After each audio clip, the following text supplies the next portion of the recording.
உள்ள உரத்தினால் சிறு முரத்தினால் அன்று துரத்தினால் தமிழ் பெண் புலியை அன்று மட்டும் தானா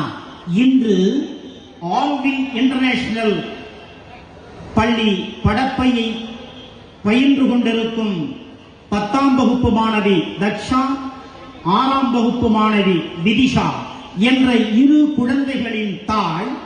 திருமதி முத்தமிழ்ச்செல்வி அவர்கள் மாண்புமிகு விளையாட்டு மேம்பாட்டுத்துறை அமைச்சர் அவர்கள் தந்த ஊக்கத்தால் உதவியால் எவரெஸ்டில் ஏறி சாதனை படைத்திருக்கிறார்கள். உங்கள் கரவொலிகளுக்கு இடையில் மாண்புமிகு அமைச்சர் பெருந்தகை அவர்களை சிறப்பு செய்ய